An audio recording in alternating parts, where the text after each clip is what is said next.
Hello everyone, good morning. Lesson number 18 अणदो। Writer है दिलीप राणपुरा। अणदो ये हमारे चैप्टर का, हमारे लेसन का एक मेन कैरेक्टर का नाम है। तो अब तक की स्टोरी में हमने देखा था कि जो राइटर है दिलीप राणपुरा, उन्होंने अणदो के बारे में सिर्फ सुना था। सिर्फ नाम से राइटर को ऐसा लगा कि अणदो कुछ ऐसा गंदा सा कोई इंसान होगा जिसको सफाई और स्वच्छता की कुछ समझ नहीं होगी, वो स्किन के कई तरफ के डिसीज़ वाला होगा। ऐसी राइटर की सोच थी अणदो के बारे में। लेकिन राइटर ने जब फर्स्ट टाइम अणदो को देखा तो वो बिल्कुल ऐसा नहीं था। वो स्वच्छ सुथरा हुआ था, भले ही उसके कपड़े फटे हुए होंगे लेकिन बिल्कुल साफ थे। और वो बिना किसी स्वार्थ के वो गांव में आके अपने ही आप गांव को साफ सुथरा रखने की कोशिश कर रहा था, यानी कि सफाई कर रहा था। Now page number 82 last portion. છોકરા બહુ હેરાન કરે છે. કોક દી મુજરાંકનું સાધન તોડી નાખે ને મોટા માણસો પરાણી વગાડવાનું કહે છે. तो वगाड़ता हो तो 2-5 पैसा મળે ने। ऐसा राइटर ने बोला कि अगर आपको कोई आपकी बांसुरी बजाने को बोले तो आप बजाते क्यों नहीं हो? आपको वो लोग पैसा भी देंगे। મારે શું કરવા છે પૈસાને? ભીખ માંગવા કરતાં મોરલી વગાડીને પૈસા મેળવીને ખાતો હતો. અણદો કશું બોલ્યા વગર ચાલતો થયો. એને હું જોઈ રહ્યો. ઠંડીથી એની કાયા ધ્રુજતી હતી. મને એકાએક વિચાર આવ્યો. મેં સવિતાને કહ્યું, મારું પેલું શર્ટ અણદાને આપી દીધું હોય તો? આપી દો, ટાઢનો પહેરશે. મેં અણદાને બોલાવવા છોકરાને મોકલ્યો. તેને શર્ટ આપતા કહ્યું, પહેરજે, ફાડી નાખતો નહીં. સારું સાહેબ. ऐसा अणदा ने आंसर दिया कि ओके, मैं आपका शर्ट पहनूंगा। बीजे अठवाडिये मैं अणदा ने जोयो. शर्ट पहरेलू नहोतुं तो मैं पूछ्યું, अणदा पेलू शर्ट क्या गયું? अणदो कशु बोलो नहीं, वेची मार्यु के शू? जब राइटर ने नेक्स्ट टाइम उसको देखा तब उसके पास वो दिया हुआ शर्ट पहना नहीं था। तब राइटर ने पूछा कि मैंने जो शर्ट दिया था वो कहाँ गया? बेच दिया कि क्या? Page number 83। ના, વેચ્યું નથી, પણ તે અચકાઈ ગયો. મને થયું ચોક્કસ શર્ટ વેચી નાખ્યું હશે. વેચી શું નાખે? કોકને આપી દીધું હશે. તલાટી ગોપાલદાસે કહ્યું, એ દાનેશ્વરી કર્ણનો અવતાર છે. ગયા શિયાળે મેં એને ધૂંસો આપેલો. 10-12 દિવસ પછી મેં એની પાસે ધૂંસો ન જોયો એટલે પૂછ્યું, એલા ધૂંસો ક્યાં? એ કંઈ બોલે નહીં. મને શક પડ્યો. નક્કી એણે વેચી નાખ્યો લાગે છે. પણ સવારે જોયું તો નિશાળ પાસે 3 નાના છોકરા એ ધૂંસો ઓઢીને બેઠેલા. પૂછ્યું તો કહે, અણદાએ આપ્યો છે. એમ તમારું શર્ટ પણ કોઈને પહેરાવી દીધું હશે. હું અણદાની સામે જોવા જાऊँ ત્યાં તો તે ચાલ્યો गयो। तो यहाँ पर हमें ये देखना है कि सिर्फ अणदो नाम से और उसके देखाव से, यानी कि उसके आउटलुक से, उसके बारे में लोग क्या क्या सोचते हैं, लेकिन वो बिल्कुल उन लोगों के विचारों से विपरीत है। वो कोई भी चीज़ अपनी ज़रूरत की हो तो भी वो अपने पास रखता नहीं, किसी और ज़रूरतमंद व्यक्ति को दे देता है। इसलिए तलाटी ने उसकी कंपैरिजन की दानेश्वरी कर्ण से। ત્યાર પછી 15 દિવસે રાણપુરામાં અણદાની ભીખ માગતો જોયો. બગલમાં કપડાની એક જોડી ને એમાં રોટલા. મેં પૂછ્યું, અણદા, આટલા બધા રોટલાનું તું શું કરીશ? નાહક અનાજનો બગાડ શા માટે કરે છે? તારા પેટ પૂરતું જ માંગતો હતો. અણદાએ જવાબ આપ્યા વગર ચાલ્યો ગયો. સાંજે સ્ટેશન જતો હતો ત્યારે 25-30 ભિખારીઓના ટોળા વચ્ચે અણદો ફરતો દેખાયો. જોડીમાંથી રોટલા કાઢીને વહેંચતો હતો. બધાએ રોટલા ખાવા લાગ્યા. ત્યારે अणदो जोड़ी मोरली काढ़ीने वगाड़वा लाग्यो। तो यहाँ पर अणदो की एक डिफरेंट ही झलक देखने को मिलती है।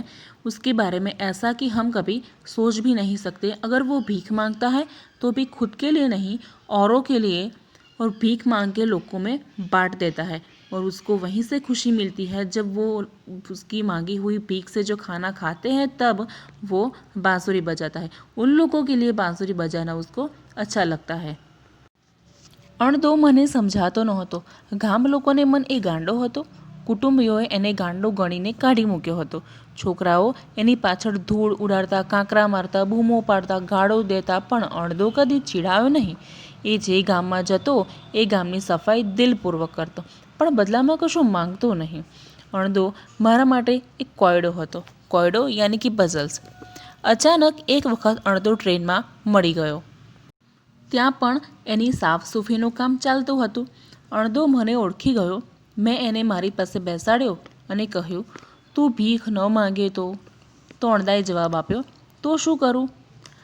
તબ રાઇટર ને બોલા કે મહેનત કર, મહેનત કરી શકે એવું તારું શરીર છે, એ ન કરો તો મુરલી વગાડવાનો તારો કસબ છે, કસબ યાની કે સ્કિલ, તેમાંથી તું તારા પેટ પૂરતા પૈસા કમાઈ શકે, તારે ભીખ ન માંગવી પડે. અણદો મૂંઝવણમાં પડી ગયો. અણદો, મને વચન આપે કે તું કદી ભીખ નહીં માંગે. મેં કહ્યું, નહીં માંગુ સાહેબ. અણદો આવેશમાં બોલી ઉઠ્યો. પછી થોડીક વારે અટકીને બોલ્યો, પણ साहेब शू करूं? तो यहाँ पर राइटर अणदो से वचन लेते हैं कि तू अब मुझे वचन दे कि तू अब कभी भीख नहीं मांगेगा. तो बणदा ने तो पहले एक्साइटमेंट में बोल दिया कि हाँ मैं भीख नहीं मांगूंगा. फिर उससे जो क्वेश्चन हुआ फिर बोला कि अगर मैं भीख ना मांगूँ तो मैं क्या करूँ? साहेब, बीजा माटे भीख न मांगो?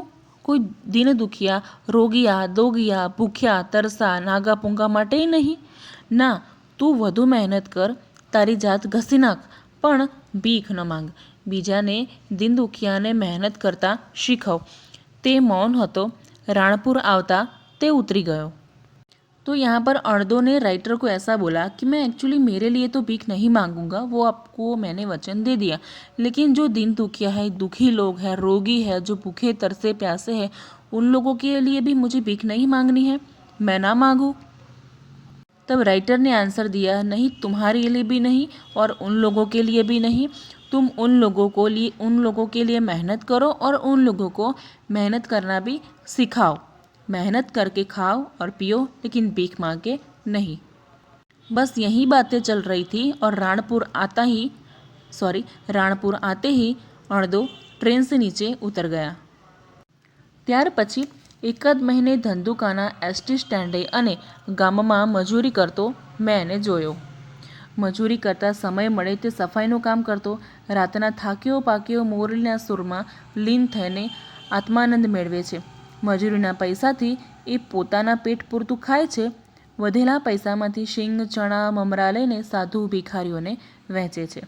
છેલ્લા 13 વર્ષથી અણદાને જોયો નથી. ક્યાંય મળે तो यहाँ पर राइटर की बातों का 100% अणदो पर असर हो गया है.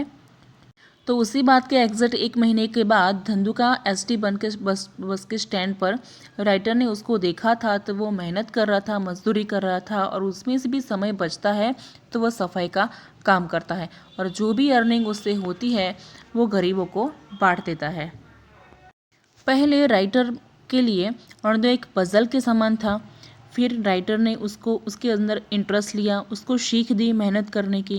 फिर राइटर को भी उसके साथ अटैचमेंट हो गया. और लास्ट लाइन है कि छेल्ला 13 વર્ષથી અણદાને જોયો નથી, ક્યાંય મળે તો, यानी कि राइटर को भी उसका एक्साइटमेंट है कि मैंने 13 साल से उसको कभी देखा नहीं है. अगर आप में से किसी को मिले, किसी ने देखा तो मुझे बताना. शायद हम ये इमेजिन कर सकते हैं कि राइटर हमें ये कहना चाहते हैं कि अगर किसी ने अणदो को देखा तो मुझे बताना. तो यहाँ पर अणदो नाम के कैरेक्टर से बहुत ही अच्छी स्टोरी है. पूरे लेसन में हमें ना ही कि लेसन के क्वेश्चन आंसर से मतलब होना चाहिए, पूरी स्टोरी सुननी और समझनी चाहिए. हो सके तो कैरेक्टर से इंस्पायर भी होना चाहिए. तो आपका ये लेसन किस बुक में से लिया गया है? तो વાત એક માણસમાંથી.